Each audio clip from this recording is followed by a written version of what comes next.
kami from Baisu Kalati. Kaya ako sa inyo malubangan para makonduct o health teaching about sa diabetes. So, kaya kung sa diabetes, ito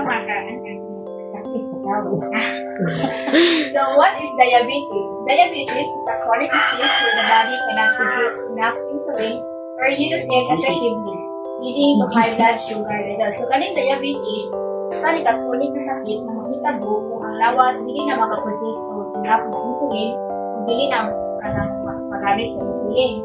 Muna ka ng mga high blood sugar. So, nine types of diabetes.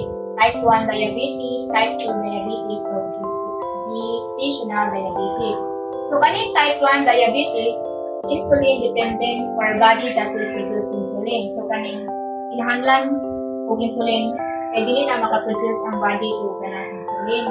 Then, ang type 2 diabetes, lifestyle related or body doesn't produce insulin. Yes, ang kanang ito, ang atong lawas is dili na kanang tayo magamit sa mga insulin.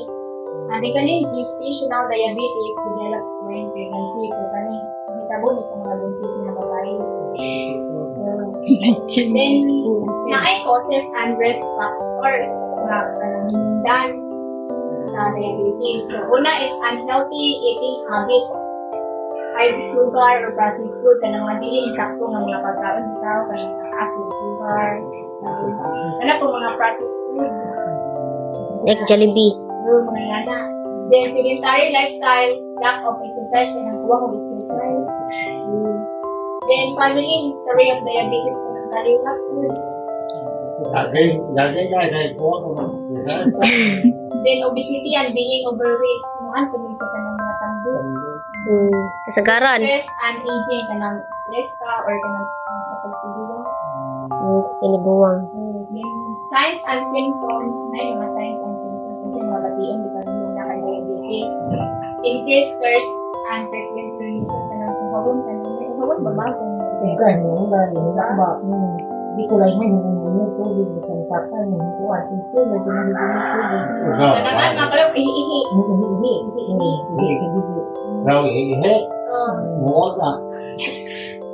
Unexplained weight loss or gain, Biyan.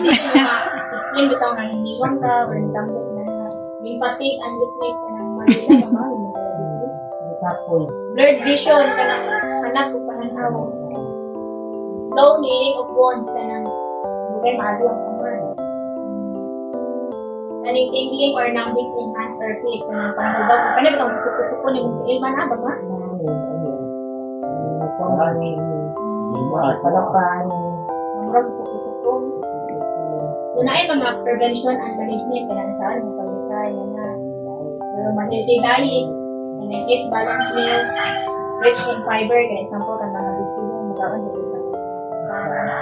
Yung limit sugar, soap, and processed foods. Ika sa kamukhaon mo ka ang white sugar. Ang kung mga para-para. Mga processed food, di pa angay kasi magan, limitan daw sa taon. Then, avoid sugary drink like soda and sweetened juice. Mga tamang multay kaka, inom mo mga soft drinks na juice. Na may sugar. Then, exercise regularly. Engage in at least 30 minutes of physical activity 5 times a week. Pag-an ka walking. Ako sa China, dahil di ka na mamalgi, mamuwi sagay, kumandag sa China. Then, weight management. Maintain a healthy weight to prevent insulin resistance. Monitor blood sugar. Tigpat ka, magkama? Minja, kita may Regularly check blood sugar regular fasting. So, may ibang kaon. bakit tayo Ako naman, hindi man po na after meals. magpasarin. Wag pa kung saan kay banga, kung hindi lagi, kung taas ang sugar. Taas di, 171 naman, hindi 154 na po. Taas mo pa, kalit mo pa. Taas. Wala naman po, regularly check the normal blood sugar. Yung medication and insulin, follow prescribed medication and insulin.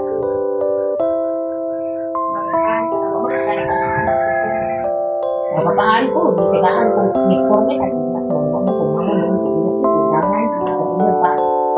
Uri ko mo sa kanila, magpapamahal mo kung baga na, ado pa magkakaroon kung pagsintinan. When stress management stress your relaxation technique like deep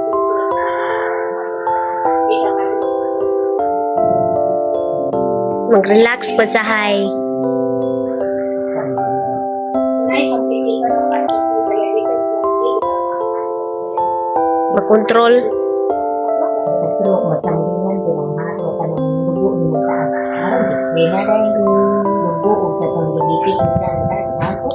Mo lagi to kung ang kuya duy-duy. Nagpalingaw man po sa to, kay kanan. Sa bahay, kay